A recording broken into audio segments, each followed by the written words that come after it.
CIET NCERT द्वारा प्रस्तुत है कक्षा 6 की हिंदी की ध्वनि पाठ्यपुस्तक कौशल बोध।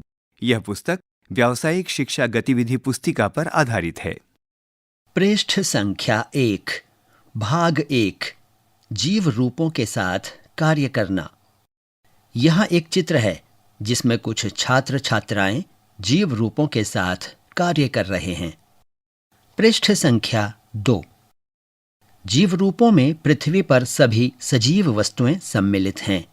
इनमें मनुष्य, पशु, पक्षी, मछलियां, पौधे, कीड़े, यहाँ तक कि जीवाणु यानी बैक्टीरिया और विषाणु यानी वायरस भी सम्मिलित हैं। जीव रूपों के साथ काम करने में परियोजनाएं आपको विभिन्न तरीकों से सजीव वस्तुओं के साथ काम करने में सहायता करेंगी। आप विभिन्न तरीकों से पौधे उगाने, अपने आसपास की जैव विविधता को अंकित करने, औषधीय पौधों का सर्वेक्षण करने, पालतू जानवरों की देखभाल करना और प्रकृति पत्रिका से संबंधित परियोजनाओं का चयन कर सकते हैं। ये आप पर निर्भर करता है कि आप अपने साथियों के सहयोग से नया एवं रोचक क्या कर सकते हैं। इस खंड में परियोजनाओं के 2 उदाहरण दिए गए हैं। आपको केवल एक परियोजना ही चुननी होगी। आप इनमें से किसी एक परियोजना का चयन कर सकते हैं अथवा अपने शिक्षक की सहायता से अपनी रोचकता के अनुसार परियोजना तैयार कर सकते हैं। पृष्ठ संख्या 3, परियोजना 1, विद्यालयी रसोई उद्यान यानी किचन गार्डन। ये परियोजना आपको भोजन के लिए पौधे उगाने के विषय में सीखने में सहायता करेगी। आप अपने विद्यालयी परिसर में एक रसोई उद्यान यानी किचन गार्डन बनाएंगे जो पौधों की क्यारियों या गमलों में तैयार किया जा सकता है। चित्र 1.1 का अध्ययन करें।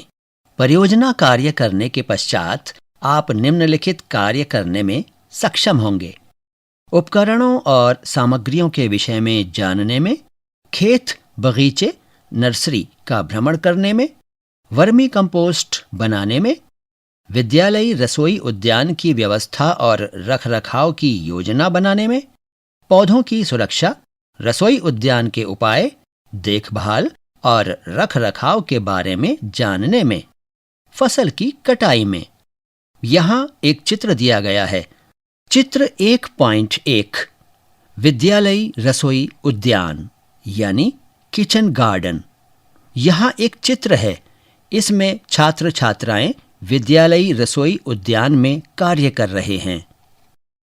पृष्ठ संख्या 4, हम सभी विभिन्न प्रकार के भोजन का आनंद लेते हैं।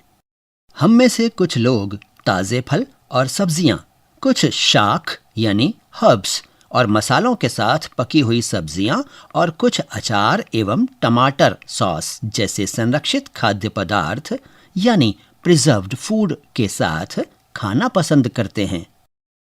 हमारे भोजन का अधिकांश भाग खेतों से आता है।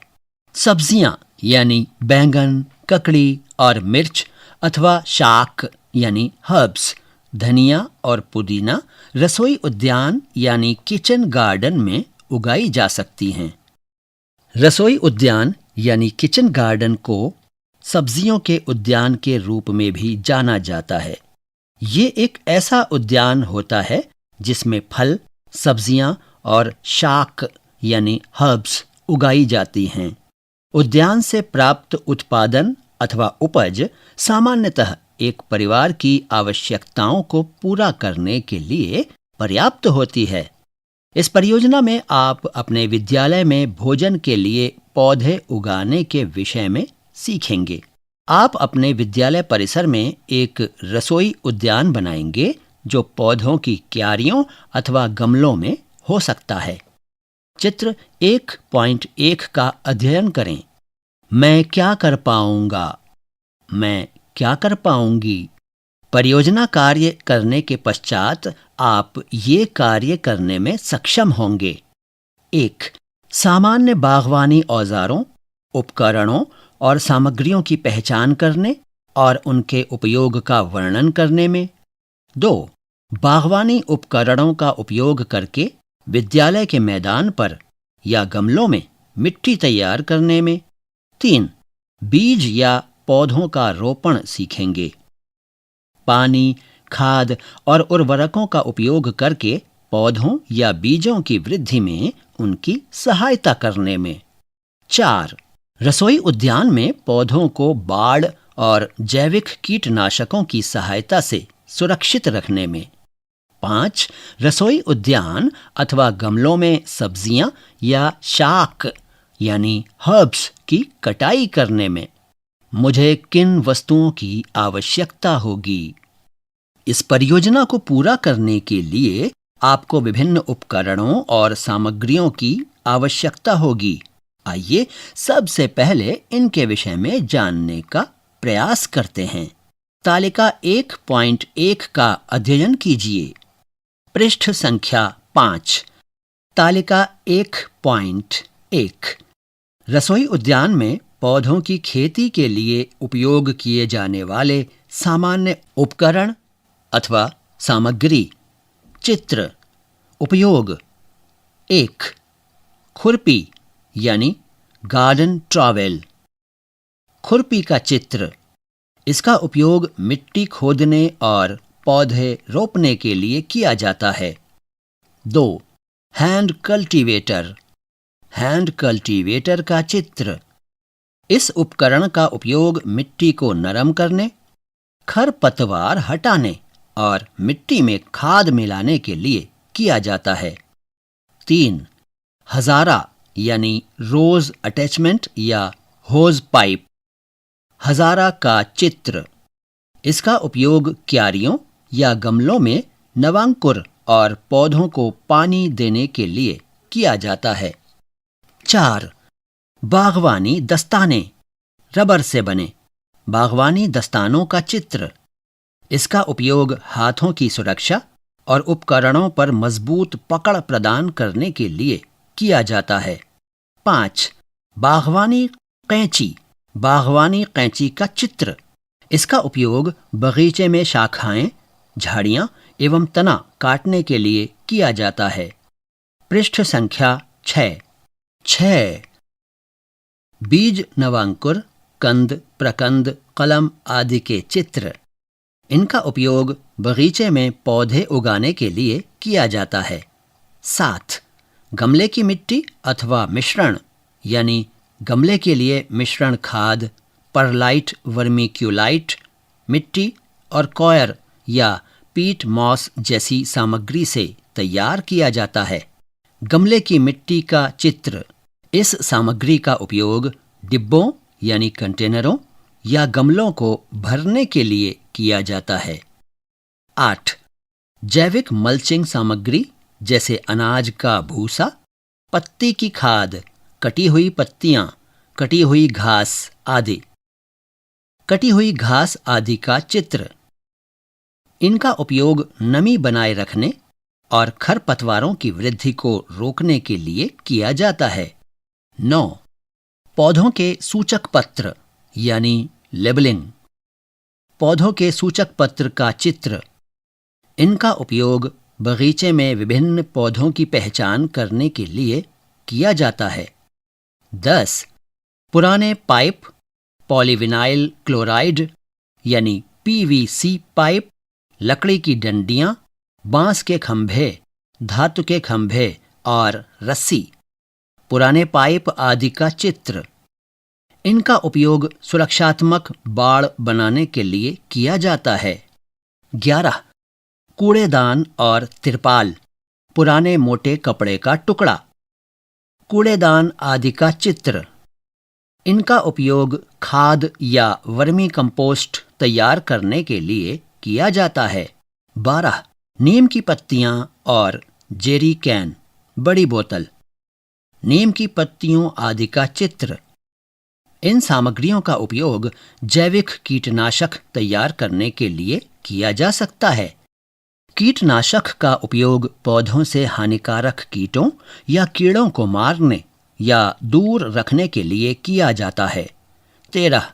खाद। खाद का चित्र। खाद एक प्राकृतिक उर्वरक है जो खेत में जानवरों के गोबर से तैयार किया जाता है। इसका उपयोग पौधों को अतिरिक्त पोषण प्रदान करने के लिए किया जाता है। चित्र 1.2 का अध्ययन कीजिए। 14. स्प्रे बोतल का चित्र। इसका उपयोग किसी तरल पदार्थ की कम मात्रा छिड़कने यानी स्प्रे के लिए किया जाता है। 15. फावड़ा। फावड़े का चित्र। ये एक ऐसा उपकरण है जिसका उपयोग मिट्टी या अन्य सामग्रियों को खोदने और हटाने के लिए किया जाता है। ध्यान दीजिए, यदि आपको ये सभी उपकरण और सामग्री नहीं मिल पाती है तो चिंता न करें।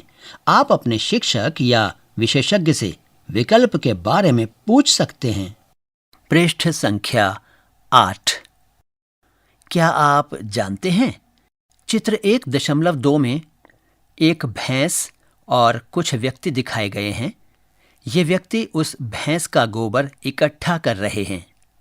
भारत में पारंपरिक रूप से जानवरों के गोबर का उपयोग खाद बनाने के लिए किया जाता रहा है।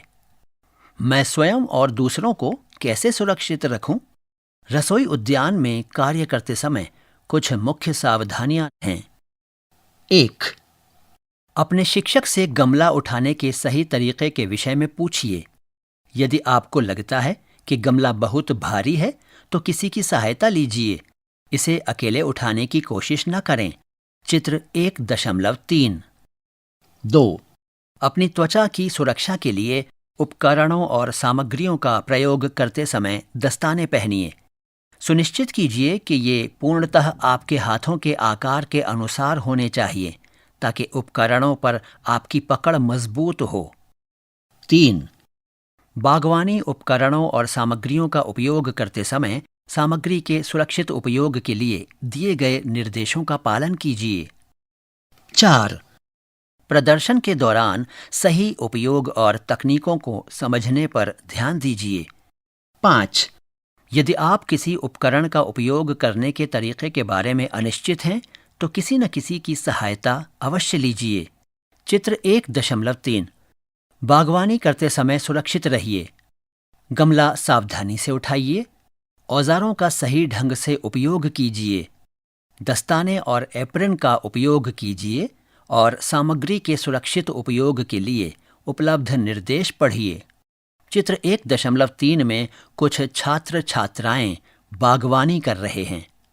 पृष्ठ संख्या 9। 6. औजारों और उपकरणों को जंग लगने से बचाने के लिए नियमित रूप से साफ कीजिए और धोने के बाद उन्हें पोंछिए। 7. सुनिश्चित कीजिए कि उपकरण स्टोर या अलमारियों पर व्यवस्थित तरीके से रखे गए हों ताकि उनसे किसी को चोट न पहुंचे। इंटरनेट सुरक्षा। इंटरनेट का उपयोग करते समय अपने शिक्षक से सहायता लीजिए। सतर्क रहिए कि बिना जांचे कुछ भी अपलोड या डाउनलोड न करें और अपनी व्यक्तिगत जानकारी कहीं भी साझा न करें। आरंभ करने से पहले मुझे क्या जानने की आवश्यकता है? अपना रसोई उद्यान बनाने के विषय में प्रायोगिक रूप से ज्ञान प्राप्त करने के लिए आप किसी कृषि फार्म पर जा सकते हैं। यदि आपके विद्यालय के पास कोई खेत नहीं है तो आप किसी नर्सरी, बगीचे या बाग में भी जा सकते हैं। चित्र 1.4 का अध्ययन कीजिए। चित्र 1.4 विशेषज्ञ से सीखना। चित्र 1.4 में विशेषज्ञ छात्र छात्राओं को बागवानी से संबंधित कई बातें सिखा रहे हैं। गतिविधि 1। किसान, नर्सरी कार्यकर्ता, माली या विशेषज्ञ से परस्पर संवाद हेतु कृषि फार्म, नर्सरी या उद्यान का भ्रमण। भ्रमण से पहले प्रश्नों की एक सूची बनाना महत्वपूर्ण है।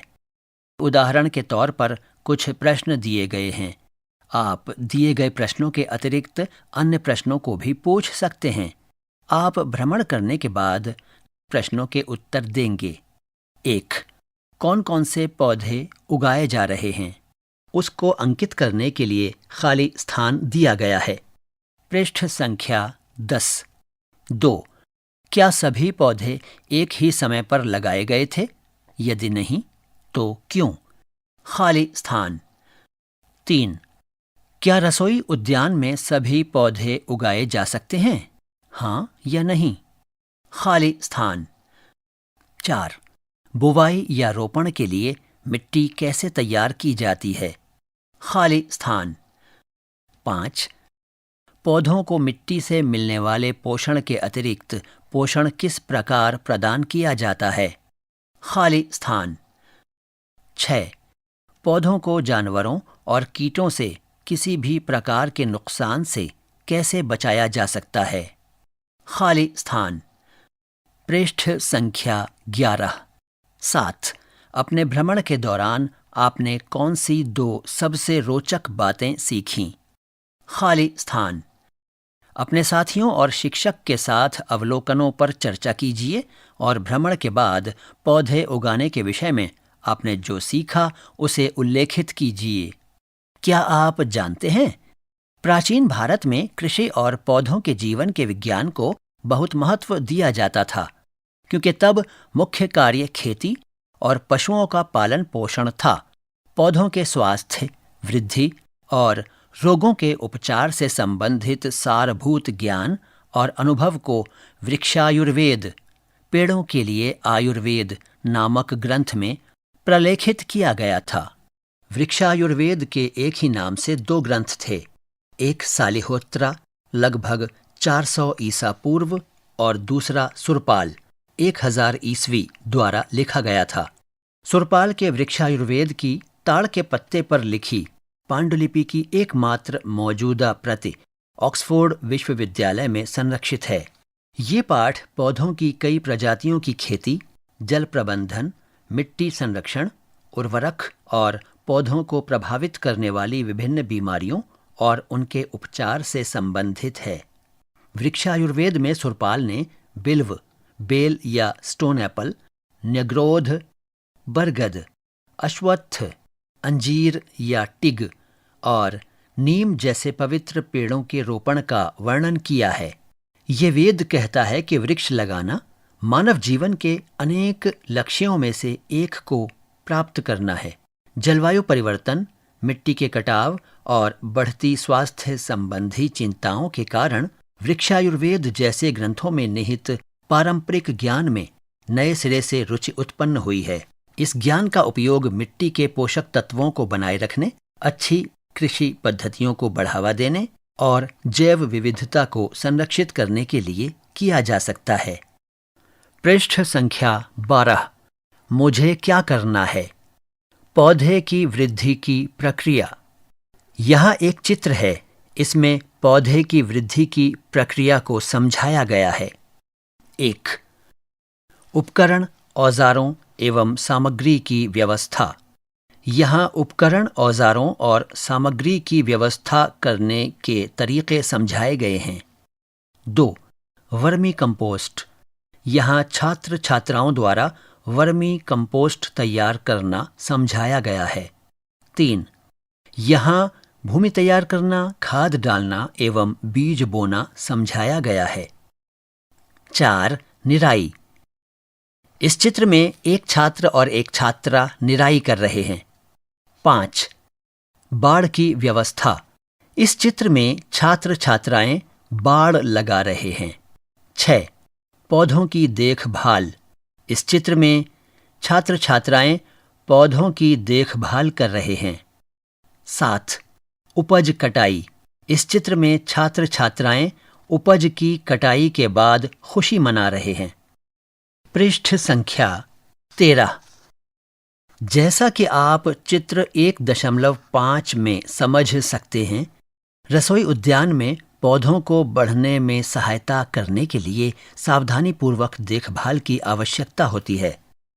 आइए अब उन गतिविधियों का संचालन करते हैं जो आपका रसोई उद्यान विकसित करने में सहायता करेंगी और साथ ही स्वस्थ पौधे उगाने का तरीका भी सिखाएंगी।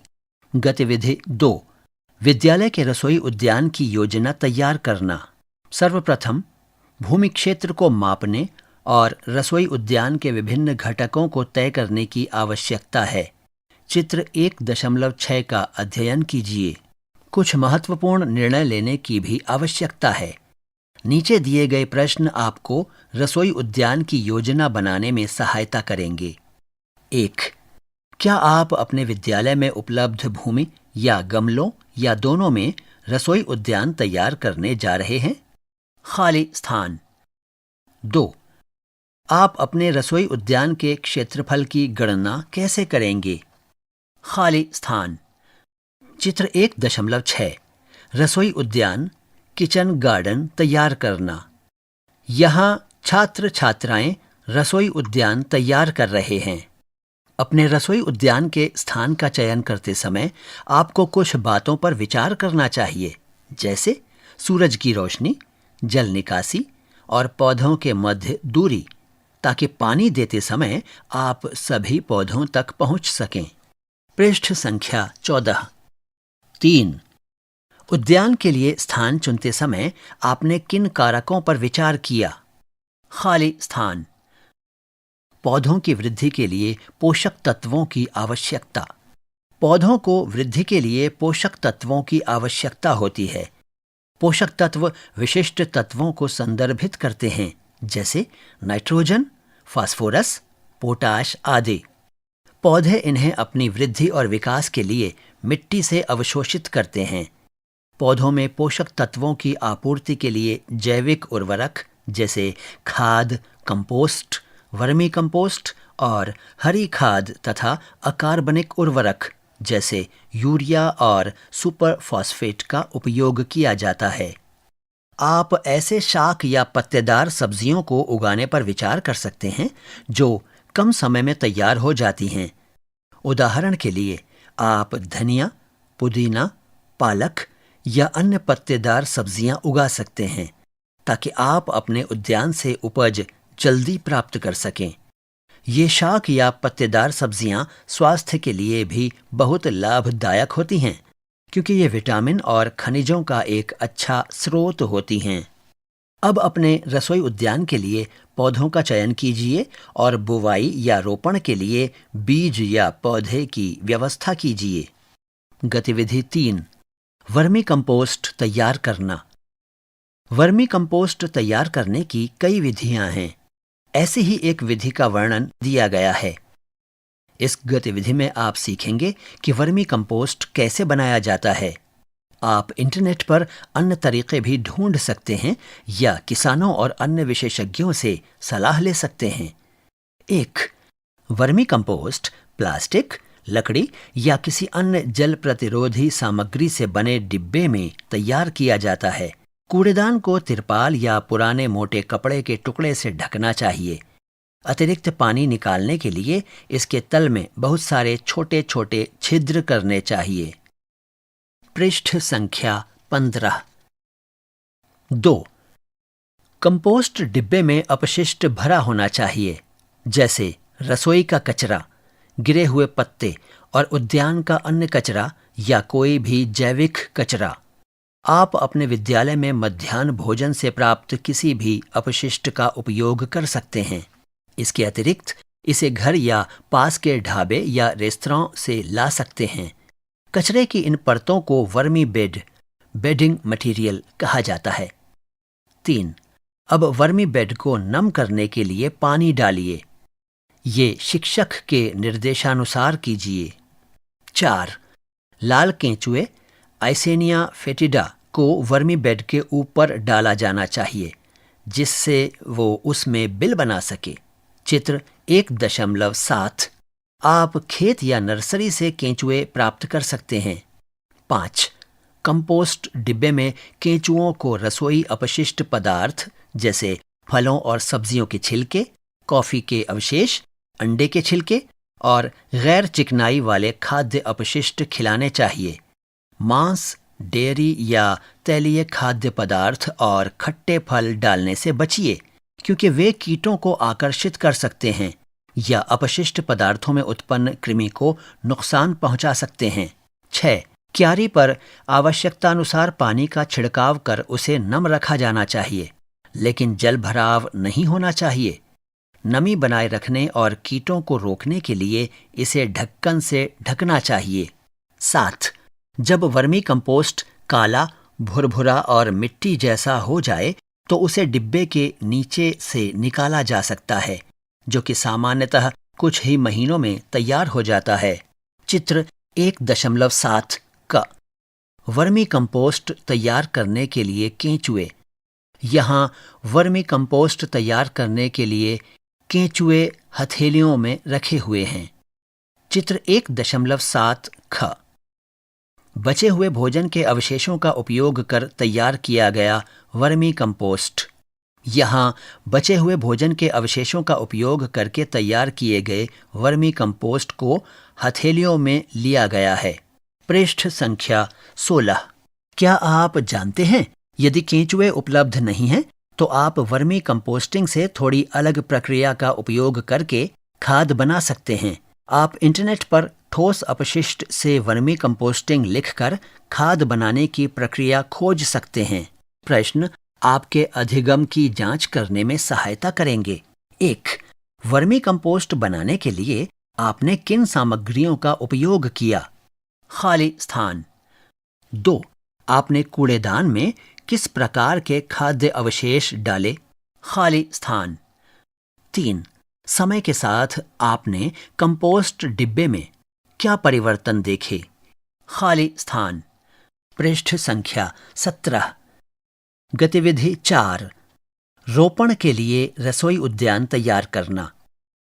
मिट्टी की तैयारी में किसी भी प्रकार के मलबे, कंकड़ पत्थर या अवांछित पौधों को साफ करना अत्यंत आवश्यक है। ये पौधों के विकास में बाधा बन सकते हैं।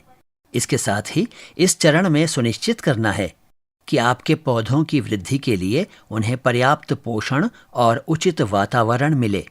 चित्र 1.8। चित्र 1.8 रसोई उद्यान किचन गार्डन के लिए पौधों की क्यारियां बाएं और गमले दाएं। यहाँ 2 चित्र हैं। एक चित्र में एक व्यक्ति और 2 बच्चे किचन गार्डन में काम कर रहे हैं। दूसरे चित्र में गमले और खाद रखी हुई है। बीज बोने या पौधारोपण से पहले पौधों की क्यारियों या गमलों की मिट्टी तैयार की जानी चाहिए। आपको शिक्षक के निर्देशानुसार मिट्टी में खाद मिलाना होगा। नीचे दिए गए प्रश्न अधिगम जांच करने में सहायता करेंगे। 1. आपने रोपण के लिए मिट्टी कैसे तैयार की? खाली स्थान। 2. क्या आपने जैविक खाद का उपयोग किया? यदि हां, तो आपने मिट्टी में जैव खाद मिलाने के लिए किस अनुपात का उपयोग किया? खाली स्थान। पृष्ठ संख्या 18। गतिविधि 5। बीज बोना और पौधे रोपना। आपने गतिविधि 2 में अपने रसोई उद्यान में उगाए जाने वाले पौधों का निर्णय पहले ही कर लिया है। बीज बोने से पूर्व बीज के पैकेट पर दिए गए निर्देशों को पढ़िए ताकि आप रोपण की अनुशंसित गहराई, दूरी और रोपण के उचित समय को समझ सकें। आप किसानों या बागवानों माली से पिछली फसल से संरक्षित किए गए कृषि बीजों को लेकर उनका उपयोग भी कर सकते हैं। इस विषय में उनसे मार्गदर्शन अवश्य लीजिए। यदि आप पौधे रोप रहे हैं तो संबंधित विशिष्ट देखभाल निर्देशों के लिए उनके साथ मिले लेबल या टैग को पढ़िए। यदि लेबल उपलब्ध नहीं है तो उस व्यक्ति से मार्गदर्शन लीजिए जिनसे आपने उन पौधों को प्राप्त किया है। 1. बीज बोना। नीचे दिए गए क्रम के अनुसार बीज बोइए। क. बीज बोने के लिए सुझाए गए अंतराल के अनुसार मिट्टी में छोटे छोटे छेद बनाइए। यदि आप गमलों में रसोई उद्यान बना रहे हैं तो आपके लिए ये जानना आवश्यक है। प्रत्येक गमले में लगाए जाने वाले बीज या पौधों की संख्या कुछ कारकों द्वारा तय की जाती है, जिसमें पौधे का प्रकार, गमले का आकार और पौधे की वृद्धि सम्मिलित है। चित्र 1.9 खांचों में बीज बोना।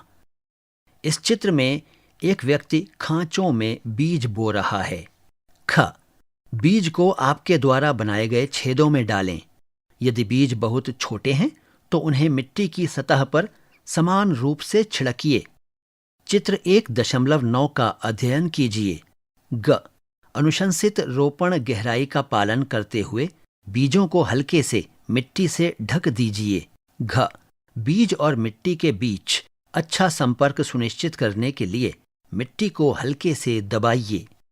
पृष्ठ संख्या 19। 2. पौधारोपण। यदि आप पौधारोपण कर रहे हैं तो नीचे दिए गए चरणों का पालन कीजिए। क तैयार मिट्टी में गड्ढे खोदिए। गड्ढे जड़ों की लंबाई से बड़े होने चाहिए। ख पौधों को उनके कंटेनर से सावधानी पूर्वक निकालिए। ध्यान रखिए कि जड़ों को नुकसान न पहुंचे। ग प्रत्येक पौधे को तैयार गड्ढे में रखिए। पौधे के चारों ओर की मिट्टी का स्तर उसके मूल डिब्बे में मिट्टी के स्तर से मेल खाना चाहिए। घ गड्ढों को धीरे से मिट्टी से भरें। पौधे को उसके स्थान पर सुरक्षित रखने के लिए प्रत्येक पौधे के आधार के चारों ओर हल्के से दबाइए। स्थायी मार्कर की सहायता से सूचक पत्र लेबल पर पौधे का नाम और बुवाई की तारीख लिखिए। ये सूचक पत्र पुराने प्लास्टिक बैग से बनाए जा सकते हैं, जिन्हें अनुपयोगी कार्डबोर्ड या चार्ट पेपर पर चिपकाया जा सकता है। उद्यान की प्रत्येक पंक्ति या खंड या प्रत्येक गमले में सूचक पत्र को शुरुआत में रखिए ताकि ये पता चल सके कि उन्हें कब लगाया गया था। इससे आप पौधों की वृद्धि पर आसानी से ध्यान रख पाएंगे। अपने अधिगम जांच के लिए नीचे दिए गए प्रश्नों के उत्तर दीजिए। 1. आपने प्रत्येक प्रकार के बीज को कितनी गहराई में बोया? आपके द्वारा एकत्र की गई जानकारी को तालिका 1.1 में लिखिए। तालिका 1.1 बीज बोने की गहराई का विवरण। क्रम संख्या। पौधे का नाम। बीज बोने की गहराई सेंटीमीटर। 1, 2, 3, 4। पृष्ठ संख्या 20। 2. आपने एक पौधे से दूसरे पौधे के बीच कितनी जगह छोड़ी? आपके द्वारा एकत्रित की गई जानकारी को तालिका 1.2 में लिखिए। तालिका 1.2 पौधे से पौधे के बीच का विवरण संरक्षित करना। क्रम संख्या। पौधे का नाम। पौधे से पौधे के बीच की दूरी सेंटीमीटर। 1, 2, 3, 4। 3. क्या आपके द्वारा उगाए गए सभी पौधों के लिए पौधों से पौधे के बीच की दूरी समान थी? हाँ, नहीं। गतिविधि 6. पौधों की देखभाल करना। पौधों को वृद्धि के लिए पोषक तत्व, पानी, सूरज की रोशनी और उचित देखभाल की आवश्यकता होती है ताकि वे पनप सकें। इसके साथ ही पौधे कोमल होते हैं और उन्हें जानवरों, कीटों, बीमारियों या उनके लिए प्रतिकूल मौसम के कारण होने वाले नुकसान से भी सुरक्षित रखना चाहिए। पौधों की सामान्य सुरक्षा में बाड़ बनाना, साथ में पौधे लगाना, साफ सफाई, निराई गुड़ाई, हवा से सुरक्षा तथा कीटों और बीमारियों से बचाव के लिए जैविक कीटनाशकों का उपयोग सम्मिलित है। 1. बाड़ बनाना।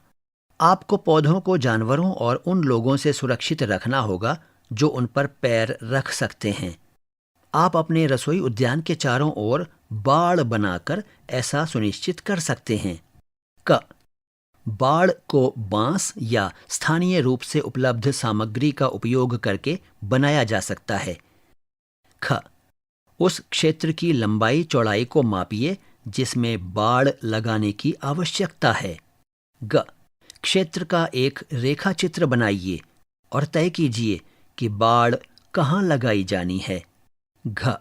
स्थानीय रूप से उपलब्ध सामग्री जैसे बांस, पुराने पाइप या पुरानी लकड़ी की छड़ियों को डंडे के रूप में उपयोग करने के लिए एकत्र कीजिए और डंडों को बांधने एवं बाड़ बनाने के लिए मजबूत रस्सी का उपयोग कीजिए। पृष्ठ संख्या 21। नीचे दिए गए प्रश्न आपको आवश्यक सामग्री की मात्रा तय करने में सहायता करेंगे। 1. बाड़ लगाने के लिए आप कौन सी सामग्री का उपयोग करेंगे? खाली स्थान। 2. बाड़ लगाने के लिए आपको कितने डंडों और कितनी लंबी रस्सी की आवश्यकता होगी? खाली स्थान। 2. पौधों की देखभाल और रख रखाव के चरण। क. पौधों और लताओं को सहारा देने के लिए डंडे का उपयोग कीजिए। पौधों को सहारा और स्थिरता प्रदान करने के लिए डंडे का उपयोग करना चाहिए, विशेष रूप से लंबे या कमजोर तने वाले पौधों के लिए जो ऊपर से भारी हो जाते हैं और गिर सकते हैं। चित्र 1.11। टमाटर, खीरे, मटर और सेम के पौधों को सहारा देने के लिए डंडे की आवश्यकता होती है। सबसे पहले आपको डंडों की आवश्यकता होगी, जिसके लिए आप बांस, एक पतली पुरानी शाखा जो पेड़ से गिर गई हो, या एक पुरानी धातु या प्लास्टिक पाइप का उपयोग कर सकते हैं। डंडे की ऊंचाई और मोटाई पौधे की लंबाई और वजन के अनुसार तय की जानी चाहिए। इसके बाद रस्सी का उपयोग करते हुए पौधे को डंडों से बांधिए। चित्र 1.11। पौधे को सहारा देना। यहाँ एक पौधे को एक डंडे के साथ सहारा देकर बांधा जा रहा है। पृष्ठ संख्या 22। ख. पौधों को पानी देना। पौधों को नियमित रूप से पानी देना आवश्यक है। ये सुनिश्चित कीजिए कि मिट्टी लगातार नम रहे, लेकिन उसमें जल भराव न हो, क्योंकि अधिक पानी देना पौधों के लिए हानिकारक होता है। तय कीजिए कि पौधों को पानी कैसे दिया जाएगा। आप पानी देने के लिए एक मग और बाल्टी, पानी देने का कैन या पाइप आदि का उपयोग कर सकते हैं। चित्र 1.12 का अध्ययन करें। विशेषकर सूखे के दौरान पौधों को पर्याप्त पानी मिले, ये सुनिश्चित करने के लिए एक समय सारणी विकसित कीजिए। नए पौधों को अधिक बार पानी देने की आवश्यकता होती है। वाष्पीकरण के कारण पौधों में पानी की कमी को कम करने के लिए उन्हें प्रातःकाल या दोपहर के बाद पानी देना चाहिए। चित्र 1.12। नए बोए गए पौधों की क्यारियों में पानी देना। इस पृष्ठ पर एक चित्र बाईं ओर है। उसमें कुछ व्यक्ति पाइप से पौधों की क्यारियों में पानी दे रहे हैं। पौधों को पानी देने से पहले नीचे दिए गए प्रश्नों का उत्तर दीजिए, क्योंकि इससे आपको पौधों को आवश्यकता के अनुसार पानी देने में सहायता मिलेगी। 1. आपको कैसे पता चलता है कि पौधे को पानी की आवश्यकता है? खाली स्थान। 2. आपको अपने पौधों को कितनी बार पानी देने की आवश्यकता है? खाली स्थान। पृष्ठ संख्या 23। 3. पौधों को पानी देने का सबसे अच्छा समय क्या है? खाली स्थान। 4. कौन से कारक पानी देने की मात्रा और आवृत्ति को प्रभावित करते हैं? खाली स्थान। ग. पानी देने के बाद मल्चिंग तकनीक का प्रयोग करें। नमी बनाए रखने, खरपतवारों को रोकने और मिट्टी का तापमान स्थिर बनाए रखने के लिए अपने पौधों के चारों ओर पुआल, लकड़ी की कतरन या कटे हुए पत्ते की परत लगाइए। घ. उद्यान की निगरानी और कीटों से बचाव के लिए जैविक कीटनाशकों का प्रयोग करना। जैविक कीटनाशक तैयार करने के लिए नीम का तेल, लहसुन, मिर्च और साबुन जैसे अवयवों का उपयोग कीजिए। आवश्यकतानुसार प्राकृतिक कीटनाशक का प्रयोग कीजिए। साथ ही निर्देशों का ध्यानपूर्वक पालन कीजिए, ताकि पौधों के लिए लाभकारी कीटों, पक्षियों और जानवरों को न्यूनतम क्षति पहुंचे। क्या आप जानते हैं, नीम आधारित कीटनाशक एक जैविक कीटनाशक है जिसका उपयोग कृषि फसलों में कैटरपिलर, टिड्डे, सफेद मक्खी और एफिड्स को नियंत्रित करने के लिए किया जाता है। आप आगे दिए गए चरणों का पालन करके जैविक कीटनाशक बना सकते हैं। 1.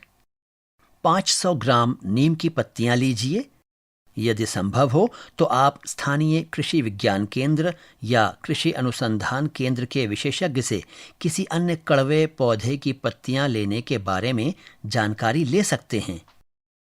पृष्ठ संख्या 24। पत्तियों को अच्छे से धो लीजिए और उसके बाद उनको छोटे छोटे टुकड़ों में तोड़ लीजिए। पत्तियों को तोड़ते समय आपको अच्छी सुगंध का अनुभव होगा। 2. तोड़ी हुई नीम की पत्तियों को 5 लीटर पानी में मिला लीजिए। 3. मिश्रण को एक जेरी कैन या बड़े आकार की बोतल में डालिए और लगभग 14 दिनों के लिए छोड़ दीजिए। 4. एक छलनी का उपयोग करके तरल से अनावश्यक ठोस पदार्थों को अलग कीजिए। 5. आप इस कीटनाशक को स्प्रे बोतल में भरकर पौधों पर छिड़काव कर सकते हैं। अंगा, खरपतवार हटाना। नियमित रूप से खरपतवारों की जांच कीजिए और जैसे ही वे दिखाई दें उन्हें हटा दीजिए। चित्र 1.13। यदि आपके पास निराई गुड़ाई के लिए हैंड कल्टीवेटर है तो उसका उपयोग करना अच्छा है। यदि हैंड कल्टीवेटर उपलब्ध नहीं है तो आप अपने शिक्षक से अन्य विकल्प पूछ सकते हैं। चित्र 1.13। हैंड कल्टीवेटर का उपयोग करके पौधे की क्यारी से खरपतवार निकालना। इस पृष्ठ पर बाईं ओर एक चित्र दिया गया है जिसमें 2 छात्राएं हैंड कल्टीवेटर का उपयोग करके पौधे की क्यारी से खरपतवार निकाल रही हैं। अपने उद्यान को सजाइए। आपके उद्यान में उगने वाले पौधे पंक्तिबद्ध, उचित लेआउट और सजावट के साथ सुंदर दिखने चाहिए। उन तरीकों के बारे में सोचिए जिनसे आप अपने उद्यान को सुंदर और व्यवस्थित बना सकते हैं। साथ ही उन तरीकों पर कार्य कर सकते हैं। अपने रसोई उद्यान को सजाने के लिए आप निम्नलिखित कार्य कर सकते हैं। 1. फूलों की क्यारियों या गमलों को सुंदर दिखाने के लिए पत्थरों का प्रयोग कीजिए। आप इन पत्थरों को आकर्षक रंगों से रंग सकते हैं। 2. सजावटी वस्तुएं बनाइए जिन्हें उद्यान से बाहर रखा जा सके, जैसे चित्रित मिट्टी के बर्तन, पत्थरों पर बनाई गई पेंटिंग या विद्यालय के आसपास रखी पुरानी वस्तुओं का उपयोग करके मूर्तियां आदि बनाइए। 3. उद्यान को पक्षियों से सुरक्षित रखने के लिए आप बिजूका भी बना सकते हैं। श्री नेकचंद द्वारा केंद्र शासित प्रदेश चंडीगढ़ में अपशिष्ट पदार्थों का उपयोग करके रॉक गार्डन नामक एक सुंदर उद्यान बनाया गया था। आप इससे प्रेरणा लेकर भी अपशिष्ट पदार्थों का उपयोग कर सकते हैं। पृष्ठ संख्या 25। गतिविधि 7। पौधों की वृद्धि का अवलोकन। पौधों की वृद्धि का अवलोकन उनके विकास और आवश्यकताओं को समझने में सहायक हो सकता है। अपने रसोई उद्यान में पौधों की वृद्धि पर ध्यान रखिए। चित्र 1.14। पौधों की लंबाई में परिवर्तन का निरीक्षण कीजिए और अवलोकन को लिखिए, जैसे पत्तियों के रंग में परिवर्तन, फूलों की उपस्थिति और कीटों द्वारा किया गया नुकसान आदि। आप एक डायरी रख सकते हैं जिसमें आप अपने अवलोकन को अंकित कर सकते हैं। अपने अवलोकन को लिखने के लिए तालिका 1.3 का उपयोग कीजिए। चित्र 1.14। पौधों की वृद्धि का अवलोकन। इस पृष्ठ पर दाहिनी ओर एक चित्र दिया गया है। इस चित्र में कुछ छात्र छात्राएं पौधों की वृद्धि का अवलोकन कर रहे हैं। तालिका 1.3 रसोई उद्यान में उगाए गए पौधों का अवलोकन। अवलोकन तिथि। अवलोकन अंकुरों के उभरने, पौधों की लंबाई, कीटों, पत्तियों के रंग में परिवर्तन, फूल आदि का विवरण। सप्ताह 1 तिथि, सप्ताह 2 तिथि, सप्ताह 3 तिथि। पृष्ठ संख्या 26। अपने रसोई उद्यान की प्रगति का विवरण कैमरे द्वारा अलग अलग कोणों एंगल से चित्र लेकर या रेखा चित्र बनाएं। पृष्ठ संख्या 26 पर रेखा चित्र बनाइए या चित्रों को चिपकाइए। सप्ताह 1 माह 1, सप्ताह 2 माह 2।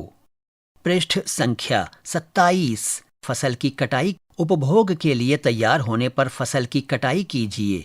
चित्र 1.15 और उसे गुणवत्ता और आकार के आधार पर वर्गीकृत कीजिए। आपको अपने शिक्षक से फसल की कटाई की विधि के विषय में अवश्य पूछना चाहिए।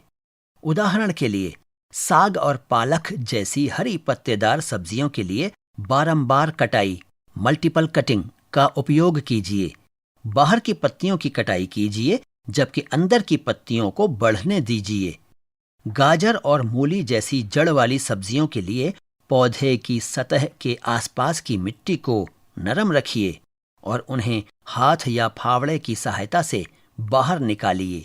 टमाटर, बैंगन, चित्र 1.16 का अध्ययन कीजिए और काली मिर्च जैसी फसल को बेल से काटने के लिए बागवानी में उपयोग की जाने वाली कैंची का इस्तेमाल कीजिए।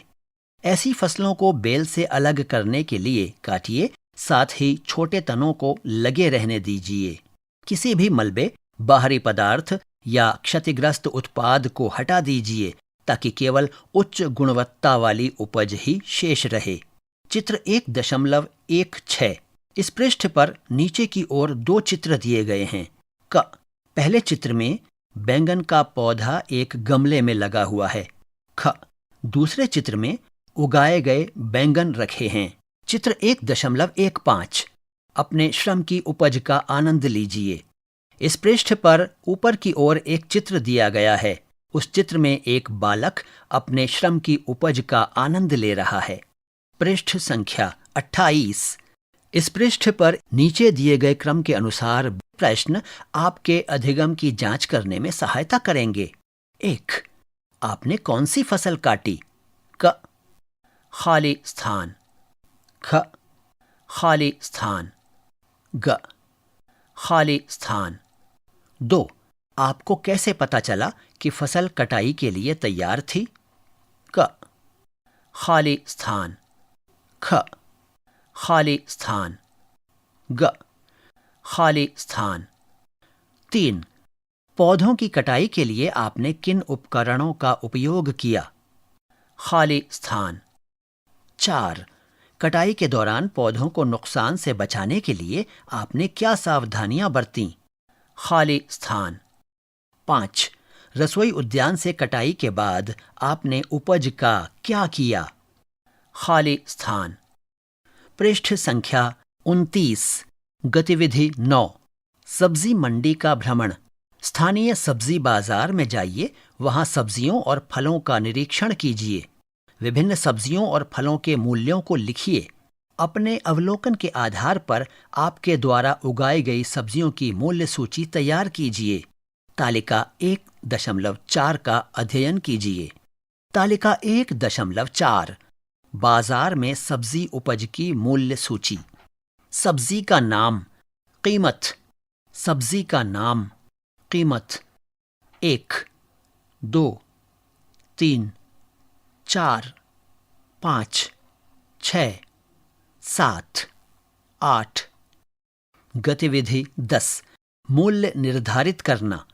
आप अपने रसोई उद्यान से प्राप्त उपज को मध्याह्न भोजन के लिए विद्यालय की रसोई में दे सकते हैं या उस पर अपने शिक्षक और साथियों के साथ चर्चा कर सकते हैं कि इसका क्या उपयोग किया जा सकता है। रसोई उद्यान से प्राप्त उपज की कीमत का अनुमान लगाने के लिए आपको कई कारकों पर विचार करना होगा, जैसे बीज या अंकुर का मूल्य, मृदा सुधार का मूल्य, उपकरणों का मूल्य, लेबल का मूल्य आदि। यदि आप उपज बेचने की योजना बनाते हैं तो उसके लिए क्या प्रक्रिया अपनाई जाएगी? आप अपनी उपज की प्रत्येक वस्तु के लिए एक मूल्य निर्धारित कर सकते हैं। आप अपने साथियों और शिक्षक के साथ चर्चा कीजिए कि उपज के लिए मूल्य का निर्धारण करते समय किन विशेष बातों का ध्यान रखा जा सकता है। पृष्ठ संख्या 30।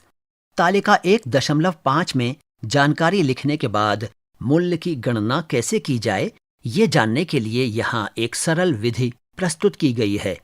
तालिका 1.5 रसोई उद्यान की उपज का अनुमानित मूल्य। यहाँ एक तालिका दी गई है जिसमें 5 कॉलम दिए गए हैं। पहले कॉलम में आपको ये लिखना है कि आपने क्या उगाया। दूसरे कॉलम में आपको ये लिखना है कि बीज पौधे और अन्य सामग्री पर कितना पैसा खर्च किया। तीसरे कॉलम में ये लिखना है कि आपने कितनी मात्रा में फसल उपज की कटाई संख्या या वजन के अनुसार की है। चौथे कॉलम में ये लिखना है कि उपज का बाजार मूल्य क्या है।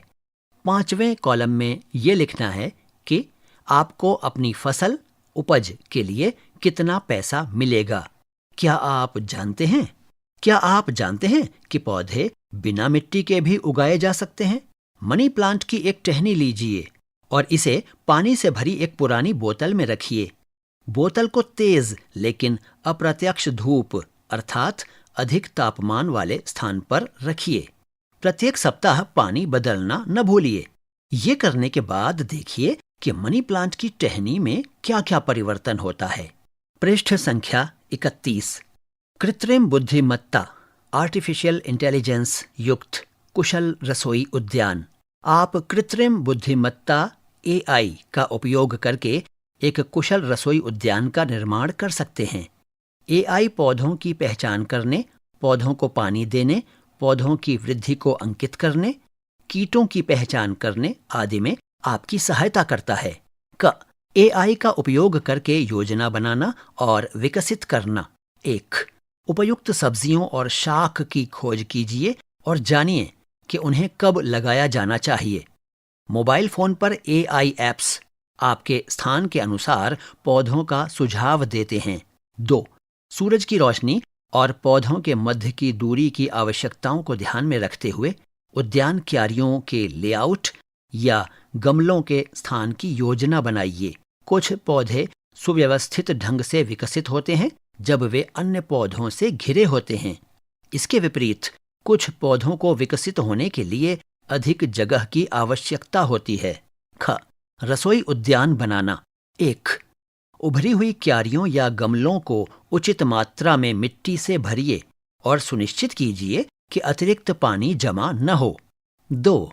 आवश्यक दूरी और गहराई के दिशा निर्देशों का ध्यान रखते हुए बीज या पौधे रोपिए। 3. सुगमतापूर्वक पहचान के लिए प्रत्येक पौधे पर उसका नाम और रोपण तिथि लिखिए। आप सूचक पत्र लेबल का प्रिंट आउट भी ले सकते हैं और सूचक पत्र पर पौधे का चित्र भी चिपका सकते हैं। कुशल देखभाल और निरीक्षण। उपयुक्त उद्यान प्रबंधन ऐप या उद्यान अभिलेख ऐप ढूंढिए। पौधों का नियमित रूप से निरीक्षण कीजिए। पौधों की प्रगति का अवलोकन करने, कीटों या बीमारियों जैसे संभावित मुद्दों की पहचान करने के लिए ऐप का उपयोग कीजिए। 1. किसी भी अपरिचित पौधे को पहचानने के लिए छवि पहचान इमेज रिकॉग्निशन ऐप का उपयोग कीजिए। ये खरपतवार या पिछले मौसम के बचे हुए बीजों से उगने वाले पौधे भी हो सकते हैं। 2. AI ऐप सुझावों और अतिरिक्त इंटरनेट खोजों के आधार पर पानी देने की सही समय सारणी, खाद डालने और कीटों का शीघ्र पता लगाने आदि की जानकारी प्राप्त कर उन्हें क्रियान्वित कीजिए। 3. पौधों की वृद्धि और अन्य संबंधित पहलुओं का अवलोकन कीजिए और अपनी रुचियों के अनुसार दस्तावेज तैयार कीजिए। इस तरह आप अपने अधिगम भ्रमण का विवरण रख सकते हैं। जियो टैगिंग, जो विभिन्न प्रकार के मीडिया जैसे फोटो, वीडियो, वेबसाइट या सोशल मीडिया पोस्ट में भौगोलिक जानकारी जोड़ने की प्रक्रिया है, आपके रसोई उद्यान के लिए भी उपयोगी हो सकती है। आप अपने उद्यान को जियो टैग करने के लिए डिजिटल तकनीकों का उपयोग कर सकते हैं, चाहे वो गमलों में या किसी अन्य रूप में हो। पृष्ठ संख्या 32। मैंने दूसरों से क्या सीखा।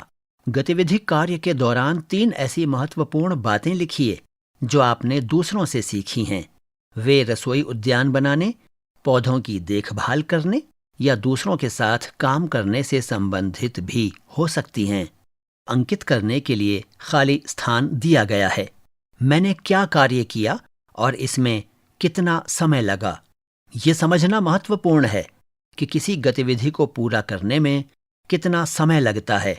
प्रत्येक गतिविधि को क्रियान्वित करने में आपने कितना समय व्यतीत किया, इसका आकलन अवश्य कीजिए। इसे नीचे दी गई समय रेखा पर चिह्नित कीजिए। यदि आपने पुस्तिका में सुझाई गई गतिविधियों में अधिक समय लिया है तो संख्या और अतिरिक्त समय जोड़िए। गतिविधि, समयावधि, कालांश। यहाँ एक चित्र दिया गया है जिसमें 9 गतिविधियों के लिए क्रम संख्या दी गई है और उन गतिविधियों को करने में कितना समय लगा उसको अंकित करने के लिए खाली स्थान दिया गया है। मैं और क्या कर सकता हूं, मैं और क्या कर सकती हूं। 1. अपने घर पर एक गमला उद्यान की रचना कीजिए। अपने शिक्षक के साथ चर्चा कीजिए कि इसके लिए आपको किन सामग्रियों की आवश्यकता होगी ताकि आप योजना को प्रभावी ढंग से क्रियान्वित कर सकें। 2. आपके द्वारा उगाए गए पौधों के वैज्ञानिक नाम पता कीजिए। 3. अपने रसोई उद्यान को जियो टैग कीजिए और इसमें देशांतर और अक्षांश निर्देशांक सम्मिलित कीजिए। पृष्ठ संख्या 33। सोचिए और जवाब दीजिए। 1. आपको क्या करने में आनंद आया? 2. गतिविधियों के दौरान आपको किन चुनौतियों का सामना करना पड़ा? 3. आप अगली बार क्या नया या अलग करेंगे? 4. वे कौन सी स्थितियां थीं जिनसे आपके पौधों की वृद्धि में सहायता प्राप्त हुई? यदि आपके पौधे अच्छी प्रकार से विकसित नहीं हुए तो आपको अगली बार क्या क्या करना चाहिए? 5. परियोजना से संबंधित कौन सी नौकरियां हैं? अपने आसपास देखिए, लोगों से बात कीजिए और अपना उत्तर लिखिए। आपके द्वारा क्रियान्वित की गई गतिविधियों से संबंधित नौकरियों के कुछ उदाहरण हैं: किसान, माली, कृषि वैज्ञानिक, कृषि उपकरण मैकेनिक, ट्रैक्टर और हार्वेस्टर मैकेनिक। इसके साथ ही अध्याय 1 समाप्त हुआ। अभी आप सुन रहे थे कक्षा 6 की हिंदी की ध्वनि पाठ्य पुस्तक कौशल बोध। ध्वन्यांकन वीरेंद्र रावत। वाचन स्वर मोइनुल हुसैन। निर्माण सहयोग सुरेंद्र कुमार। निर्देशन एवं निर्माण विमलेश चौधरी तथा प्रस्तुति CIET NCERT नई दिल्ली, भारत।